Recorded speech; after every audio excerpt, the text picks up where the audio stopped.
तो एक बार फिर से तमाम न्यूज़ मॉनिटर के दोस्तों का, दर्शकों का स्वागत है। खैर मकदम है, आज 6 फरवरी की तारीख है।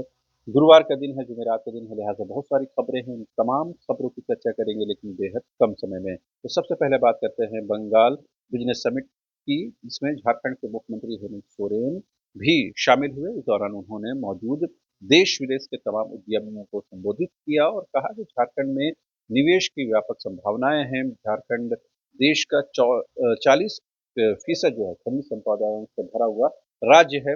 लिहाज़ा तमाम उद्यमों को उन्होंने कहा कि झारखंड में तमाम लोगों का स्वागत है। आंकड़ों की माने तो 26,000 करोड़ का निवेश प्रस्ताव जो है झारखंड को मिला है। अगर ऐसा हो पाता है तो करीबन 15,000 लोगों को रोज़गार के अवसर मिलेंगे। बहरहाल दूसरी खबरों की बात करते हैं। आपको पता है कि झारखंड में जो प्रमुख विपक्षी पार्टी है बीजेपी, उसके प्रदेश अध्यक्ष हैं बाबूलाल मरांडी। उन्होंने कहा कि डीजीपी अनुराग गुप्ता की जो नियुक्ति हुई है, वो एक विवादित आईपीएस अधिकारी हैं। लिहाजा उनकी नियुक्ति को खारिज किया जाना चाहिए, रद्द किया जाना चाहिए और सरकार ने मनमानी की है, लिहाजा इस पर कोर्ट को संज्ञान लेना चाहिए। साथ ही उन्होंने ये भी कहा कि अनुराग गुप्ता के कार्यकाल की सीबीआई से जांच होनी चाहिए। इसके जवाब में झारखंड मुक्ति मोर्चा के केंद्रीय महासचिव सुप्रियो भट्टाचार्य ने कहा कि झारखंड की जनता ने जो जनादेश बीजेपी को बाबूलाल मरांडी को दिया है, उसका सम्मान करना चाहिए।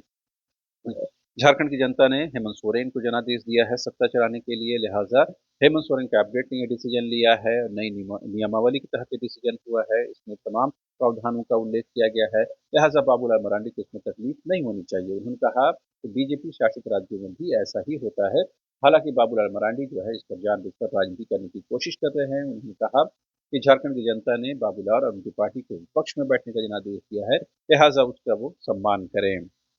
इस बीच कांग्रेस जो प्रमुख सत्ताधारी पार्टी है झारखंड की, उसके अध्यक्ष केशव महतो कमलेश समेत तमाम जो बड़े नेता हैं, साथ ही मैक्सिमम जो विधायक हैं, वो दिल्ली रवाना हो गए हैं। आज कुछ लोग दिल्ली रवाना होंगे और ये कहा जा रहा है कि पार्टी के जो राष्ट्रीय अध्यक्ष मल्लिकार्जुन खड़गे के साथ ही तमाम बड़े नेताओं से मुलाकात होगी और झारखंड में जो कमिटमेंट पार्टी की ओर से किया गया है, उस कमिटमेंट को लेकर बातचीत होगी और चुनाव जीतने के बाद पहली बार ऐसा मौका होगा कि तमाम विधायक और उनके जो मंत्री हैं, वो एक साथ जो है केंद्रीय अध्यक्ष से मुलाकात करेंगे। लिहाजा इस मुलाकात पर भी तमाम लोगों की नजरें बनी हुई हैं। इस बीच झारखंड हाई कोर्ट में जो विभिन्न बोर्ड निगम है उसमें खाली पदों को लेकर के सुनवाई हुई, खास करके सूचना आयुक्तों की नियुक्ति को लेकर सरकार ने हाई कोर्ट को बताया है कि 2 सप्ताह के अंदर जो है मुख्य सूचना आयुक्त की जो नियुक्ति है वो पूरी हो जाएगी। इसके साथ ही जैक अध्यक्ष और उपाध्यक्ष नियुक्ति का मामला अभी तक जो है लटका हुआ है। कल ये माना गया था कि जो मुख्यमंत्री हेमंत सोरेन के पास जो फाइल पहुंच गई है और उनके हस्ताक्षर के साथ ही उस पर मोहर लग जाएगी, लेकिन कल ये नहीं हो पाया। अब देखना दिलचस्प होगा इसमें और कितनी देरी होती है और जितनी देरी होगी उतना जो है परीक्षाएं बाधित होगी और मैट्रिकुलेशन की परीक्षा भी कहीं न कहीं से प्रभावित होती हुई नजर आ रही है।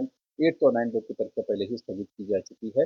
ऐसे समझा जा सकता है कि किस तरह के हालात है। इसके अलावा जेपीएससी में भी अगस्त महीने से चेयरमैन की नियुक्ति नहीं हुई है, उसको लेकर के भी कई तरह के सवाल उठ रहे हैं। साथ ही 11 टू 13 जेपीएससी का मेंस का रिजल्ट भी प्रकाशित नहीं हुआ है, कई नोटिफिकेशन अब तक नहीं आ पा रहे हैं। लिहाजा उम्मीद करनी चाहिए कि जल्द से जल्द जेपीएससी चेयरमैन की नियुक्ति का मार्ग भी प्रशस्त होगा। इसके अलावा भी झारखंड से जुड़ी कई महत्वपूर्ण खबरें हैं, लेकिन कुछ और राष्ट्रीय स्तर की खबरों की चर्चा करते हैं। दिल्ली में कल मतदान संपन्न हो गया, शांतिपूर्ण तरीके से ये मतदान हुआ और आंकड़ों की माने तो 59.71% जो है वोटिंग हुई और ये खबर है कि 17 साल में दूसरी बार सबसे कम वोटिंग हुई है। तो लोगों ने अगर उत्साह नहीं दिखाया है तो क्या इसका आम आदमी पार्टी को नुकसान होगा। जो एग्जिट पोल है इसमें मैक्सिमम एग्जिट पोल जो है वो बीजेपी को वहां पर सरकार बनाते हुए नजर आ रहे हैं। हालांकि पिछली बार exit poll maximum exit poll जो है गलत साबित हुए थे। क्या वही ट्रेंड इस बार भी रहेगा, लेकिन इस बार कांग्रेस को वहां पर खासा नुकसान होता हुआ नजर आ रहा है। वैसे भी कांग्रेस का बहुत जनाधार वहाँ बचा नहीं है। शीला दीक्षित के जाने के बाद लगातार जो कांग्रेस की पकड़ दिल्ली में कमजोर होती रही है। आम आदमी पार्टी आने के बाद वैसे की स्थिति उनकी और अलग तरीके से वहाँ पर बन पाई। हालांकि इस बार कांग्रेस ने अलग तरीके से चुनाव इंडिपेंडेंट तौर पर चुनाव लड़ने की कोशिश की, लेकिन इसका जो रिजल्ट है वो एग्जिट पोल में नजर नहीं आ रहा है। इसके अलावा कुछ अंतर्राष्ट्रीय खबरों की चर्चा करें तो जो चैट जीपीटी के सीईओ हैं ओपन एआई के, सैम ऑल्टमैन, उन्होंने केंद्रीय मंत्री अश्विनी वैष्णव से मुलाकात की और उन्होंने ये माना है कि जो भारत है वो ओपन एआई माफ करें एआई के क्षेत्र में यानी आर्टिफिशियल इंटेलिजेंस के क्षेत्र में जो है एक बड़ा कदम उठाता हुआ नजर आ रहा है और कहीं कहीं इसमें लीडर बनने की क्षमता है। तो जाहिर सी बात है, केंद्र सरकार ने पिछले दिन में कहा भी था कि 10 महीने के अंदर जो है भारत जो है अपना एआई जो है जो बॉट है वो शुरू कर देगा और ये बेहद किफ़ायती और बेहद ही सेफ होगा।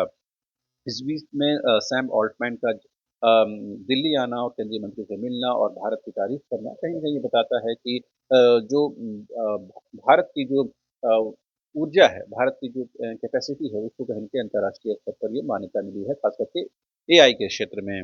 इस बीच यूएसए के राष्ट्रपति, अमेरिका के राष्ट्रपति ट्रम्प का एक बयान खूब विवादित साबित हो रहा है। उन्होंने कहा कि गाज़ा पट्टी में वो जो है खाली कराएँगे और वहाँ बसे करीबन 23 लाख लोगों को जॉर्डन और मिस्र में वहाँ पर उनको बसाएँगे और गाज़ा पट्टी पे वो कब्ज़ा करेंगे, उसमें वो उनका अधिकार होगा। और इस पर कहीं न कहीं इज़राइल भी राज़ी है, ज़ाहिर-सी बात है इज़राइल इस बात को लेकर राज़ी होना उनका लाज़मी है, क्योंकि उनको सुरक्षा चाहिए और वो नहीं चाहता है कि बगल में कोई भी अरब देश मौजूद रहे, खास करके गज़ा पट्टी को वो किसी भी सूरत में बर्दाश्त नहीं करना चाहता। लिहाज़ा ट्रम्प अब वहाँ पर सत्ता में आए हैं और ट्रम्प ने सीधे तौर पर कहा है कि वो गज़ा पर कब्ज़ा करेंगे। ज़ाहिर-सी बात है इसका अंतर्राष्ट्रीय बिरादरी ने पुरज़ोर तरीके से विरोध किया है, यूएन ने भी विरोध किया है। सऊदी अरब हो, जॉर्डन हो, मिस्र हो, तुर्की हो, तमाम देशों ने इसकी मुखालफत की है और कहा कि कोई भी ऐसा कदम नहीं उठाया जाना चाहिए, जो फ़िलिस्तीन के लोगों के खिलाफ जाए। तो ज़ाहिर-सी बात है ट्रम्प का इस कदम का अंतर्राष्ट्रीय स्तर पर विरोध हो रहा है, लेकिन उनके आने के बाद, ट्रम्प के आने के बाद आप देखेंगे कि अमेरिका एक से बढ़कर एक ऐसी घोषणाएँ कर रहा है जो विवाद के साए में है। इससे पहले उन्होंने कनाडा को अपने अमेरिका में शामिल करने की बात की, ग्रीनलैंड पर कब्ज़ा करने की बात की, जिसका यूरोप में विरोध हुआ। अब उन्होंने गज़ा को लेकर इस तरह की बात कही है।